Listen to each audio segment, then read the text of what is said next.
David Kabanda ku media nkusobola, media nkusobola, obuyinza nkusobola. Alright, olutalo wakati wa first family members President Yoweri Kaguta Museveni finally naye habiyingidde mu bikwete gya Mombasa awo ekisa kya Mukama kyakoze Honorable Kabanda ng'agezaako okubeera nga yeekweka mu General Muhoozi Kainerugaba. Vidiyo nyatujuwa obudde gwe munankyukakyuka ali eyo gwagira NUP nkugambye vidiyo mu maaso awo njagala ompa ebirowoozo byo ogwolowooza biki ebibasumbuwa bwe byatuuse. Vidiyo gimpereka like mutaba okubeera nga subscribinga wegatteko omukutu gwaffe guno olunaku olwaleero nga bwe nkugambye omukulu amanyikirwa nga kisa kya Mukama asobodde okuggyayo ebyama ebiri mu State House. Wadde okimanyi nti no waliwo olutalo wakati w'omukulu amanyikirwa nga Lwaboogo wamu ne General Muhoozi Kainerugaba. Vidiyo yino soko gyerabireko otubule ebyezo bwe mu comment section olowooza kiki ekibasumbwe mwano ya His Excellency Robert Kyagulanyi oba just emitwe gyabwe. Vidiyo yino soko gyerabe Nkusobola wadde General Muhoozi akulabanga eggege eryemalamu ne lyasanga korozo singa okusinga oyinza okusinga General Muhoozi okwagala Lwaboogo alina omusale gwa kitawo okusinga gwe gwege erigenda lyepamira mu mpale eryemalira gwe mazzi gwe Kabanda gwe kyogamba General Muhoozi Kainerugaba takulabanga ekinongwa twasala okwagala General Muhoozi takutumanga kofuna Lwaboogo oli mwana mukodeluwe yawasa omwana wa kitaawe tosobola kulaga mukazi wo, tosobola kulaga mwana, tosobola kulaga mama, tosobola kulaga nyoko. Oyina wamu nena gwali otutewadde okulaga abantu ne kikozo okunaku gwo. Kabanda mutunanga ebbine efunike tereera. Ebyo ebimu ebikwereeze nga capati gyolumye wakati tereera. Omwo otunanga embizi gwefuuyidde tereera. Osinye obukazi ku Skies Hotel wagala n'okusasula ruumu watwala ruumu ng'otwala mu linnya lya General Muhoozi. Kabanda abantu bobbye basirise ne bagenda kwalya bajja kutwala enuzira va ku first family. Leka kwefura w'amagezi. President yakuyita idiot tasobola kuba minisita Gomez gwe. Omwana we ng'agenda n'akaabira wali mu mwana n'owebula omwana omukodemu wa first family gwe mazigwe gwananga omumbo gw'ettoyi gwe bina olunanga omuzi omukadde mazi va ku Lwaboogo oli mukodemu we oba Lwaboogo yeekuba ne General Muhoozi oba balwanagana bali ba Luganda tolinawo okwatagana family eyo omwo muwasiibuukira ebinegi va ku Lwaboogo toyina kyojja kunkola Kabanda sinze nkugamba ozina obwana b'abandi ogenda okusasa ogende mu besito zine ogende wa Kiwo zine.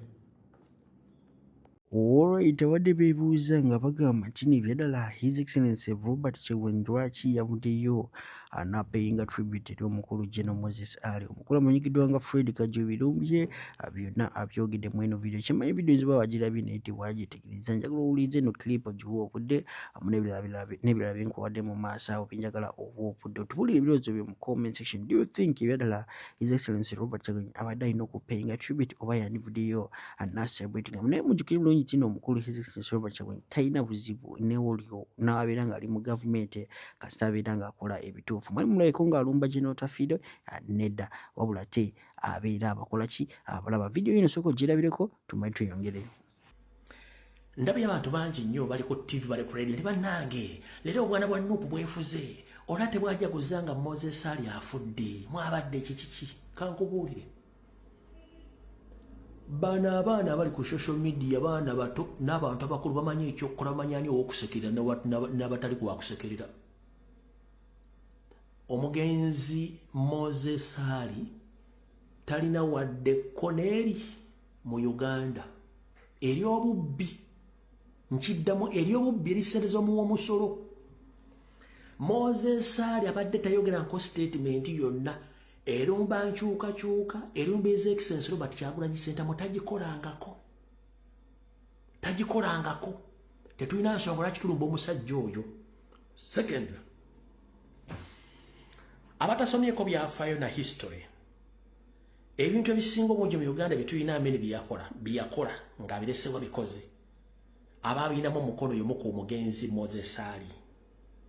Gamba ekyokugeza mu regimu y'omugenzi Idi Amin Dada Allah mumuze mirembe gyali Saudiya omulimu gw'okumuzza nagweyama nja kuguteekamu amaanyi mukaba n'abansobosesezza Moses Sali ng'akyali minisita atetekanyiza eggwanga by'enfuna yakwatagane mukama we omugenzi Idi Amin Dada ne batondawo ekitongole ky'ennyonyi ky'Uganda Airlines. Moses Sali ng'akwatagane mukama we omugenzi Idi Amin Dada be baleeta ente zinnusubulaya mu Uganda zinnusubulaya ezo mita zi Frisian yazireeta okitegeera ye Moses Sali n'ebirala byakole batasobola bagamba owulira kati okusinziira ku likodi ze abadde si muntu amala googera byakola byeyogerera teyakolako hate speech yonna eri mu bantu kati ogenda sinzira munnange otandika okusekerera omusajja ekikulanga ekyo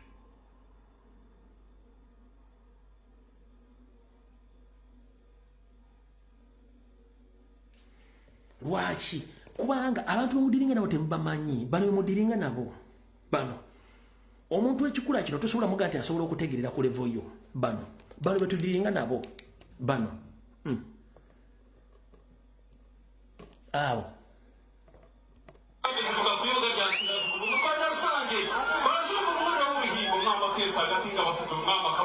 Gobalaba.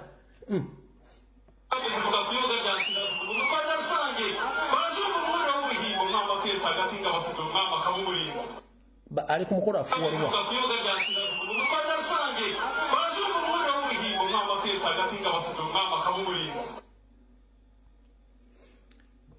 Kati ejemitwe jejiri mu government. Ejemitwe jejiri mu government.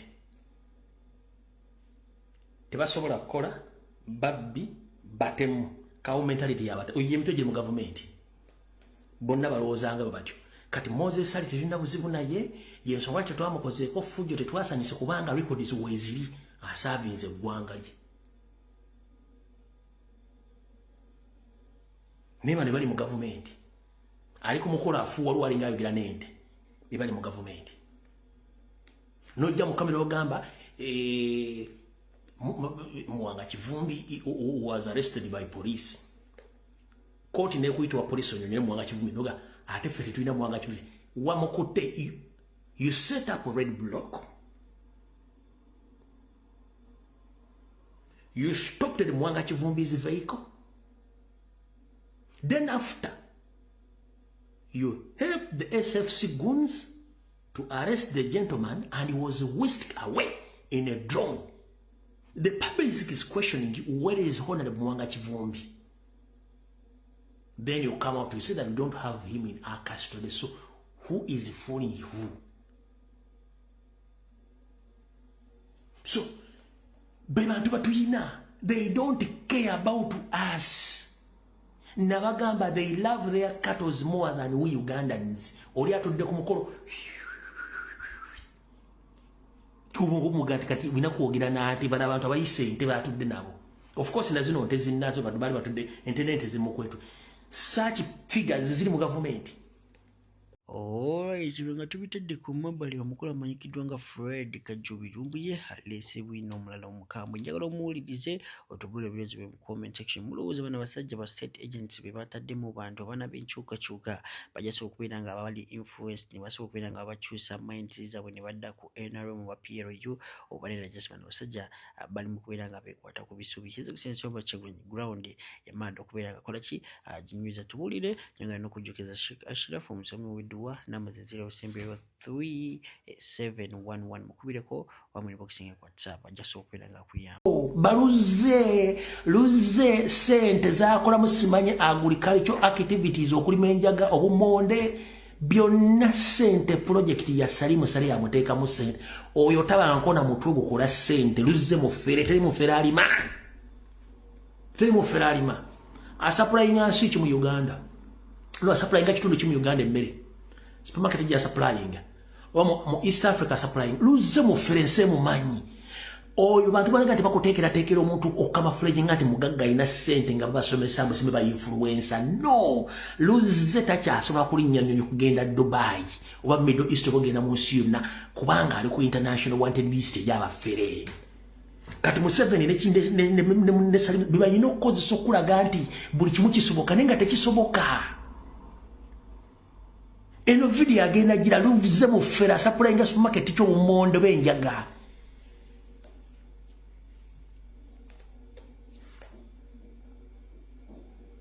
Kati abantu abalinga luze bangi naba mwange capital chicken yaja ne babba negenda. Mpulio steak y'embuzi nete embuzi nejja kujja babbe egende. N'abalala bagenda kujja. Abali muri estate bangi. Najja ne mbagamba ku nsonga z'abali estate batunda ettaka 40 kwa 5 kwa 5 2 kwa 2 nabagamba nti bonna babbe bakabukozi ba government. What is going on social media? Bwe twogera wano ne tubagamba nti bannange mwetegereze abagagga abali mu Kampala bonna abali myaka gye baffere tekuli mugagga ayina ssente nga muwakana.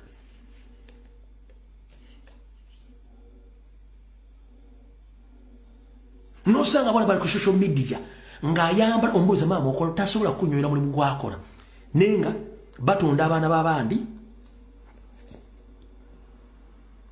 abaana bawona babatunda mu system ya animal feeds ba promotinga ebintu bya Balesia ku social media buli muze gonna bagukola kati bosanga ali bulunyoza bane bakikuba tebali sente zaabwe tebasobola kunyonyera gye bazijja kati mugana agenda okole lwaki business jokola ngo otaddemu akakadde ka sente netandika okuleetera emitwalo ebiri ogifunidde oba mu lunaku oba mu wiiki sente ezo zibala nnyo era obwongo bukola nnyo tosobola nazisaasaanya ne bakuyita mu meeting y'ekikana bwogenda kusoma tosobola zisaasaanya oyagala kuŋŋamba abasaasaanya sente mukama n'ogula emmotoka ez'ebbeeyi sente bazijja luddawa. Omuntu alina business emiliyoni 5 omuntu alina business nga miliyoni 5 ngesasula omusolo bulungi nnyo tasobola kugula motoka ya miliyoni 5 bameka balina business ezo. Omuntu alina business ya miliyoni 10 tasobola kuvuga motoka ya miliyoni 5 kuba is half of his capital tasobola. Ne waliwo akulaga nti alina capital miliyoni 10 avuga motoka miliyoni 5 tokozesa bwongo n'ogamba kyekigenda mu maaso.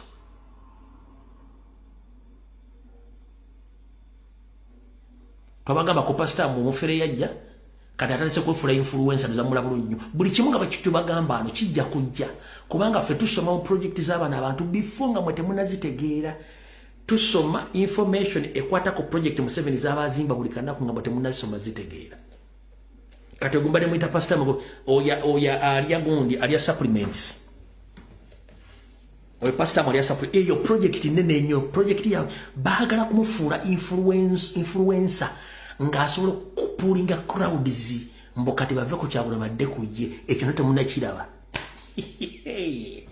tusoma project ntujibagamba in advance egendo tuka mu mujimanyi bazimbo oyo pastor Maria supplements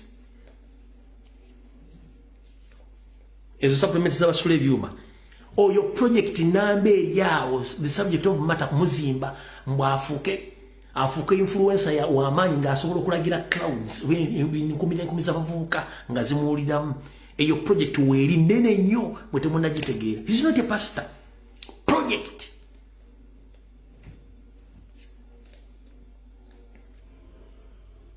Twagibagamba tetubaga nti yo project weri bagizimba banoonya omuntu yenna asobola okupulinga crowds nga afuuse influential mujja mulanga atandise okuteeka zi conferences zi seminar nga kinomboza kati conference oteeka zaaki seminar oteeka zaaki naye nga tubaga ebintu bino bitegeere bwe bati babuzaabuza abantu politics